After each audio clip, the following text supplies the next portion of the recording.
How's it going, Oaks? Welcome back to the Fight Scene channel, and today I'm going to be breaking down some of my best bets for UFC Nashville Lewis vs Teixeira this weekend.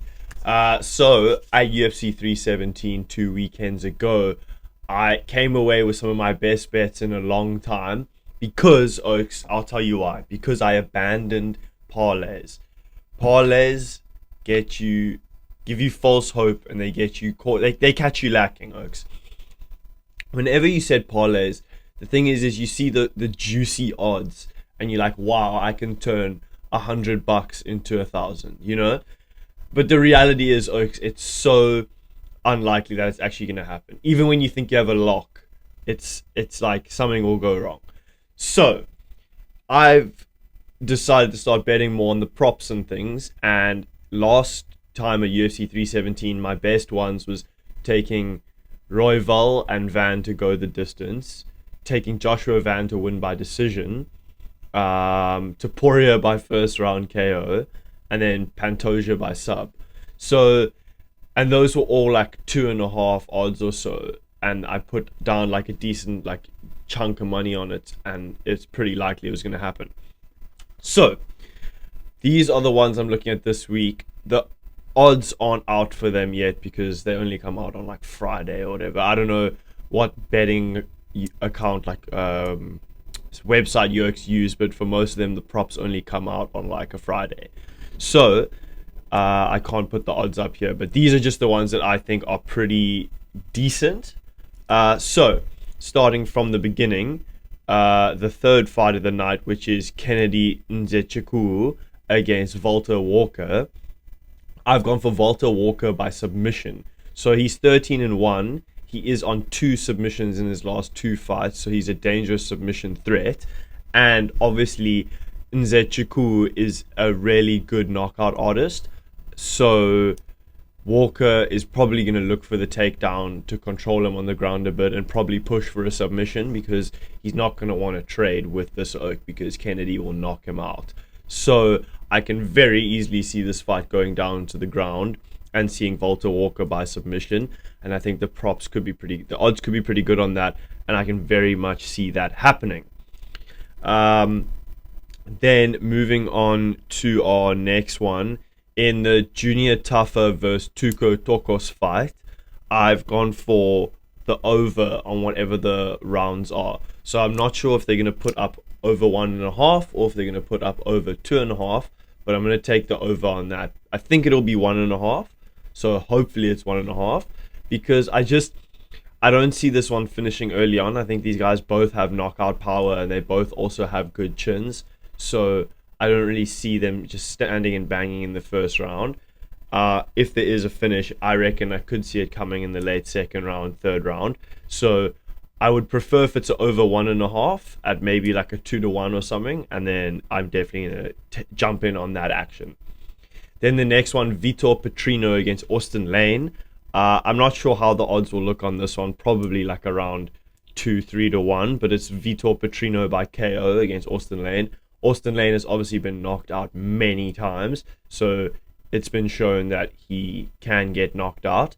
So I definitely think that's a decent bet. And obviously Vitor Petrino has also got 7 knockouts to his record. And he just got knocked out by Dustin Jacoby.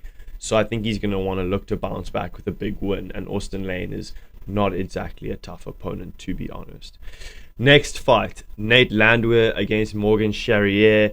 I've gone for Charrier by KO. He's just explosive. He's got a lot of power. He's also coming off a loss to Nathaniel Wood by decision, so he'll be wanting to look to bounce back in a big way. And he comes up against a 37-year-old Nate Landwehr who has also shown that he can get knocked out. So he's been knocked out 3 times, including in his last fight. It was late in the rounds, so another good bet for this one could be to take the over. If I don't know if it'll be one again, if it's 1.5 or 3.5, but to take the over could be a good one because a Charrier late KO, because Nate is very durable, so Charrier might do it by just accumulative damage in the later rounds. But yeah, Charrier by KO or the over for whatever, 1.5 hopefully. Next one, Calvin Kattar versus Steve Garcia, another fight where I'm taking the over. I hope it's over 2.5 here because you might get some good odds on that, and I think that's very likely. The other one is to take Steve Garcia by KO, but I don't know if he'll knock out Calvin Kattar. Calvin Kattar is obviously pretty durable, so it could. I think let's go for. So we'll take the over on whatever it is, hopefully 2.5, and then I think Steve Garcia by decision. I don't think he'll knock out Calvin Kattar. I think Calvin Kattar is quite durable, even though he's quite old now. I still think he won't get knocked out. Co-main event we're moving on to now, Stephen Thompson against Gabriel Bonfim. Bonfim is a dangerous submission threat, and obviously no one wants to stand and trade with Wonderboy, so I'm going to go for Bonfim sub on this one. I just think he might stand up with Wonderboy for a little bit, but no one really wants to sit at range and trade with Wonderboy because his kicks are just too good. So I think Bonfim looks to get this one to the ground and looks for a sub. I might even go for like a round one or round two. A round one sub could be something to look at because that'll give you some really good odds. But if you just want to go a bit safer, I think just a normal sub to finish the fight. And yeah, that basically wraps it up. Last one, which is kind of just a dangerous one, but always one to throw out there, is Derek Lewis by KO TKO. Or just taking Derek Lewis as the underdog. I don't know what his odds are right now. Let me have a quick look. But Derek Lewis is obviously someone you can never count out because he's got huge knockout power. He's proven that time and time again. And he's currently a 3-1 underdog. So if you don't want to bet on Derek Lewis to win by KO TKO, you might as well just chuck some money on him to win outright money line because he's always good for it. You never know with Derek Lewis. He's a wild man. And I'm backing him this weekend big time. But yeah, that's my breakdown of the bets. Sorry I couldn't provide you with some odds for this one, but yeah, that is what I'm thinking, and I will see you at the cash counter, as they say. But yeah, we'll check in next week, see how the bets went. Follow my Instagram at fightscene.za because that's where I'll post some updates on how the bets go. But yeah, as always, thanks so much for watching, and I'll check you in the next one.